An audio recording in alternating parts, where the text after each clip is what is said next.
আলহামদুলিল্লাহি রাব্বিল আলামিন ওয়াসসালাতু ওয়াসসালামু আলা সাইয়্যিদিল আমবিয়া ওয়াল মুরসালিন ওয়া আলা আলিহি ওয়া সাহবিহি আজমাইন আম্মা বাদ। ধর্মপ্রাণ ইমানদার মুসলমান দেশবাসী, বর্তমান জামানা বড় ফিতনার জামানা, বড় কঠিন জামানা। যে জামানা সম্পর্কে স্বয়ং রাসূল আকরাম সাল্লাল্লাহু আলাইহি ওয়াসাল্লাম বলেছেন, এমন একটা সময় মানুষের মধ্যে আসবে যে সময় মানুষ শুধু পয়সা দেখবে, কিন্তু হারাম না হালাল এটা দেখবে না। দরকার শুধু পয়সা, তার হারাম হোক হালাল হোক এর কোনো বাদ বিচার থাকবে না। ঠিক বর্তমান জামানায় এই পরিস্থিতি চলছে। আমার বলার উদ্দেশ্য, অনলাইনে বিভিন্ন রকমের প্রতারণামূলক ফাঁদ পাতা হয়েছে। এই প্রতারণামূলক ফাঁদগুলোকে ব্যবসার নাম দিয়ে বা বিভিন্ন নাম দিয়ে চালানো হচ্ছে, যাতে মানুষের ইনকাম সোর্স দেখানো হচ্ছে, কিন্তু আসলে এটা প্রতারণার ফাঁদ।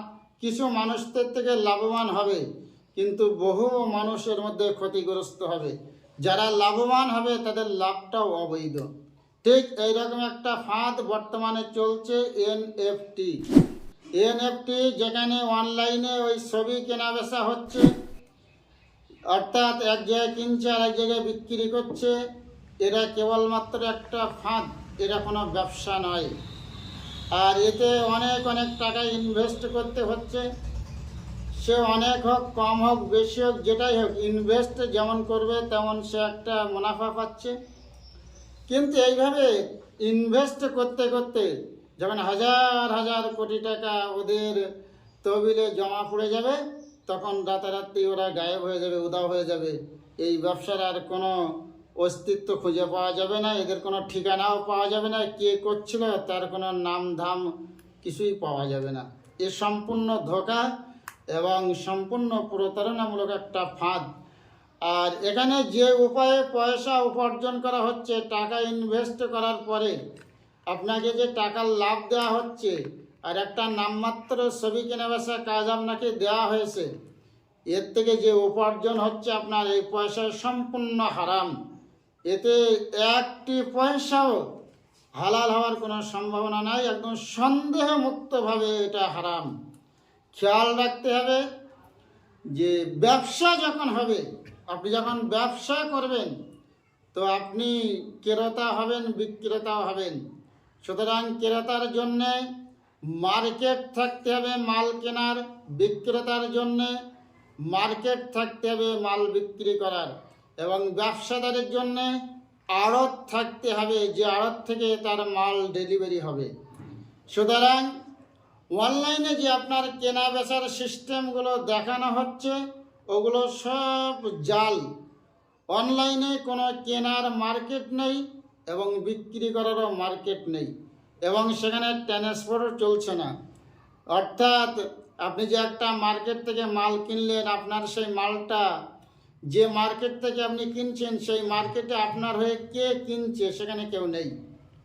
এবং ওই মার্কেট থেকে আপনি যে মার্কেটে বিক্রি করবেন, সেই মার্কেটে মালটা কে নিয়ে যাবে, বহনকারী কেউ নেই আপনার।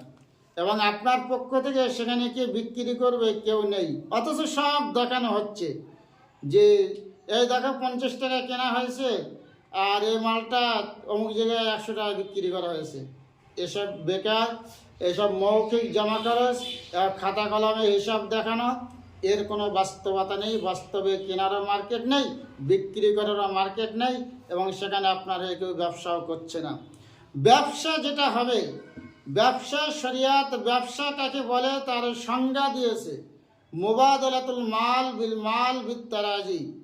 যে মাল লেনদেন হবে, মালের বিনিময়ে মাল বা টাকার বিনিময়ে মাল লেনদেন হবে আপোষে সন্তুষ্টির মাধ্যমে। কিন্তু আপনারা যে অনলাইনে ফাঁদ পেতেছেন, এখানে টাকার বিনিময়েও মাল বিক্রি হয় না, মালের বিনিময়েও মাল বিক্রি হয় না।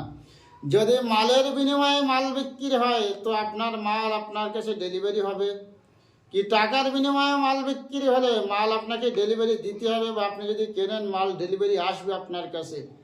যিনি ব্যবসাদার, শরীয়তের বিধান হচ্ছে তার জন্যে যে সে মাল কেনার পরে নিজের আড়তে সে মালটা জমা করবে, নিজের আড়তে মালটা নিয়ে আসবে, তারপরে তার আড়ত থেকে আবার সে বিক্রি করবে এবং ক্রেতার কাছে সে তার আড়ত থেকে মালটা হস্তান্তর করবে। এটা শরীয়তের নিয়ম। এরকম চেয়ারে বসে জমা খরচ করা এটা ব্যবসা নয়। শরীয়ত এটাকে সরাসরি সুদ বলে দেয় এবং এটা বড় ধোঁকা, বড় প্রতারণা।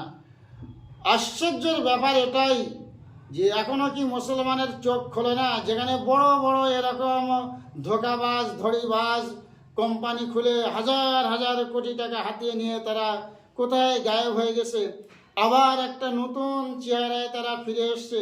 তো এটা কি তারা বোঝে না যে আবার আমাদের গচ্ছিত সম্পদ নিয়ে যাবে, আবার এরা আমাদেরকে ধোঁকা দেবে, এদের কোম্পানি বন্ধ করে দেবে?